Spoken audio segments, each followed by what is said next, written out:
Hello and welcome to my channel. I'm Dr. Carmen McGuinness, and this is where we discuss relationships of all sorts, relationships with husbands, wives, partners, our children, our parents, our friends, our employers, and most of all what I call the primary relationship, the relationship that we have with ourselves.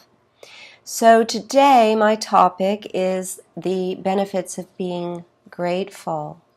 And this comes, of course, because we're approaching, it's just a few days away from Thanksgiving here in the United States.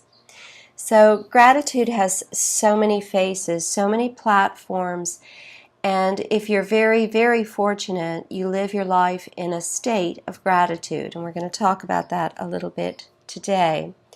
Now, before you roll your eyes and turn me off, please hear just a few more words. I know it can be really difficult to experience gratitude during times of stress. And for many, that's a whole lifetime. Some people live in stress throughout their entire life. I get it.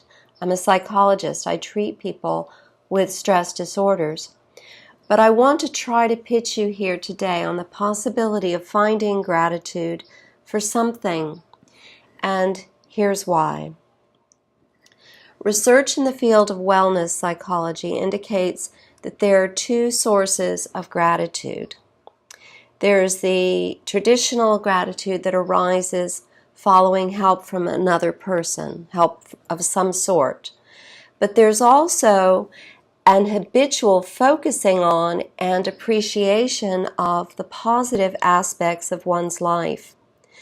Unlike the first, the second is something we can give ourselves, something that we can do every day, every moment. Our focus, what we focus our attention on, pay attention to, is a choice.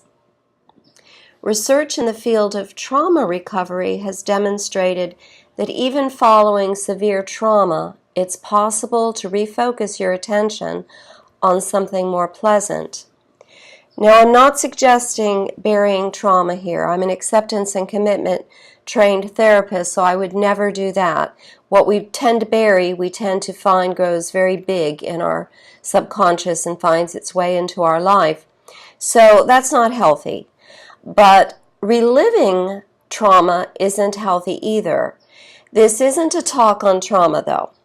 My point in even mentioning this is that bad things happen to bad people, and even in bad times, we can consider what we have to be grateful for. I think I said bad things happen to bad people. Bad things happen to good people. They happen to bad people too, but they also happen to good people. It's just the reality of life. Even in times of stress and trauma, we can find something that we have to be grateful for. In psychology, we speak of states and traits. What I've described above is a state of being, a state in which we intentionally choose to see the good, putting it in front of whatever else is going on. When we do this long enough, I lost my place. When we do this long enough, it becomes a habit. And then you have what psychologists call a trait of gratitude, trait gratitude. In other words, it becomes our natural response to focus on, to notice the good things in life, to notice whatever is good about our life, no matter how small that may be. Research indicates that when we have trait gratitude, we're healthier, we're happier, we're more likely to have positive life events. It's as if we focus them into our lives. Those with trait gratitude have more friends, they report happier romantic relationships, and contentment with sexual experience. And there are also existential benefits as well as those that we've mentioned above. Those who experience gratitude report and are reported to by others have lived a fuller life. They've lived life to their fullest potential. And you know what? It doesn't get any better than that. So, clearly gratitude pays off. Now, this afternoon, I had a rather hokey example to share with you of gratitude. And this is a true example. It just happened a few minutes ago while I was writing the previous slide for this very talk. You see my very cool mermaid cup here behind me. Well, it was on the table over here, on my coffee table on my back terrace while I was writing, and I received a text that I needed to deal with, a text from a client. So I put my laptop down on the tabletop, pushed it back so that it would be safe, and crashed. My very lovely mermaid teacup tipped over onto the slate coffee table, spilling all my oat flour and lavender tea, sweetened with stevia, which, by the way, is very sticky when spilled. So instead of blasting myself with recrimination, and we all know people who do that, right? They call themselves names, they beat themselves up when they spill or break or drop something.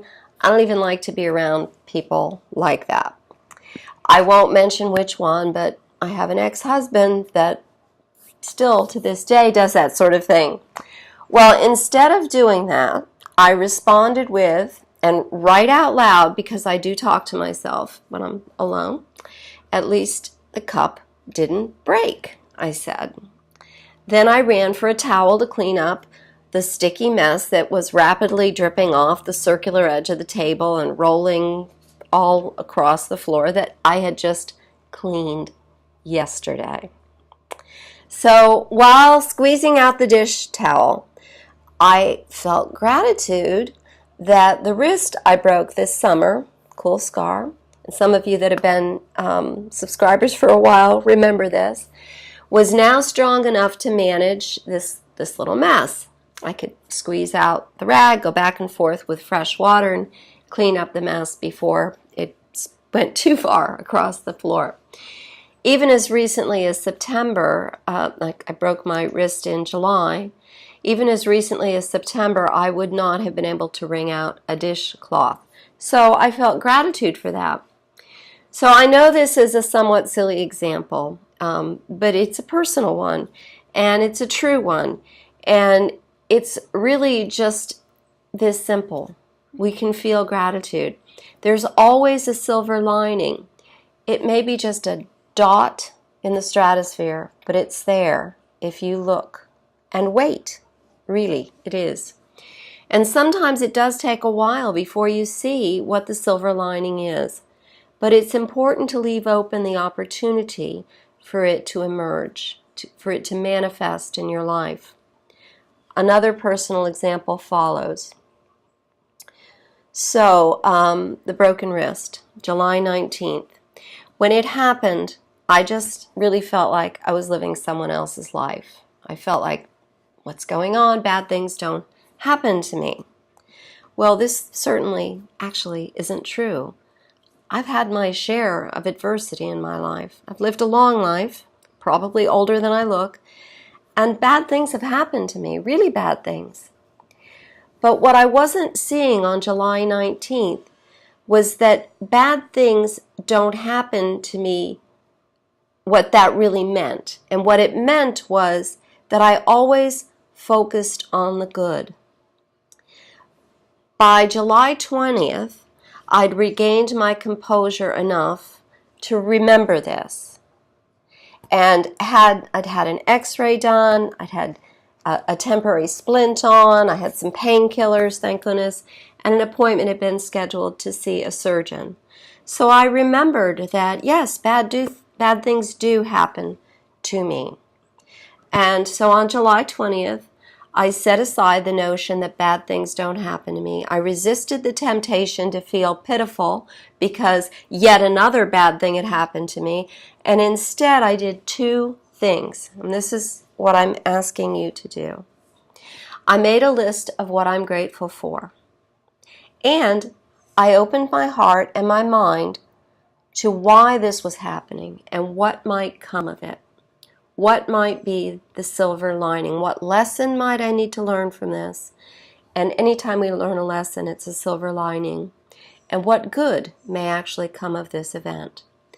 My gratitude list that I made included some serious things, things like my ex-husband taking me to the doctor's appointments that I had, many doctor's appointments, and I live out in the country, so this was not a simple thing for him to arrange. And of course, extreme gratitude that it wasn't a more permanent disability. Once I saw the surgeon and I realized that it's going to take time, but this can be fixed, I was very grateful that this wasn't a more serious injury, a more lasting injury. It was a serious injury, but something that would affect my entire life. No, it would pass. And that's huge. So I was able to feel a lot of gratitude in that, thankfully. And my list also included some less serious things, things like pre-cut watermelon. Because in the summer I like watermelon, and guess what? You really can't cut up a watermelon with a broken wrist.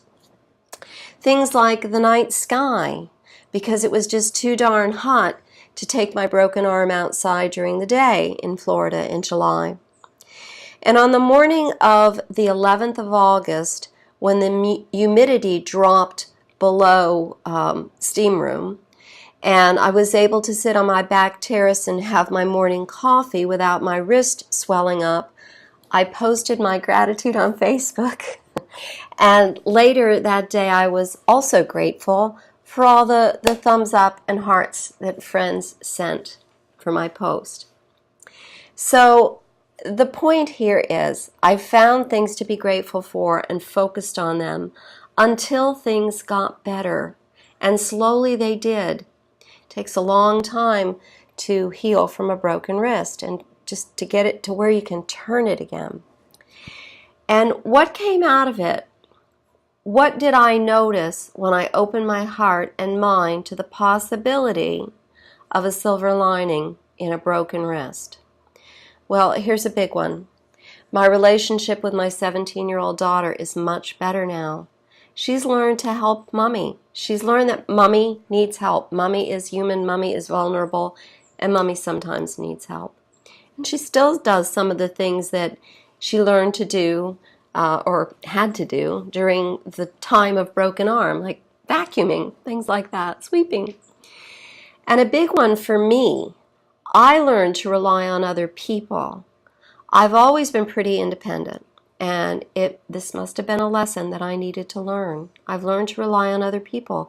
And now I let myself rely on other people, even when I don't necessarily need a lot of help. But I can just say, yeah, sure, that would be nice if you did that.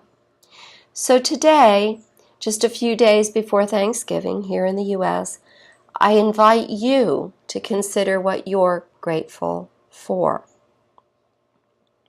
Make a list of all the things that bring you joy. And speaking of joy, there's a great song. I was just listening to it a few minutes ago. I can't play it on here or they'll just shut me down. Not allowed to play music in the background. But there's a great song that you should look for. It's called Joy, and it's by For King and Country. Put it on, listen to the words, and then start your list. And if you'd like to share your list here on the channel in the comments section, I'll check back and see what appears. I have to approve posts, some of you know that, on this channel because of some ugly souls who've posted some bad things. But hey, I'm grateful for the hold for approval option too, even in the face of ugly posts. So post if you will. I love to share in the gratitude of other people. And your post might inspire others to reach for their own gratitude as well. I thank you very, very much for joining me today here on my back terrace, my YouTube studio. And I hope you have an amazing and blessed day, and I hope you find gratitude. See you again soon.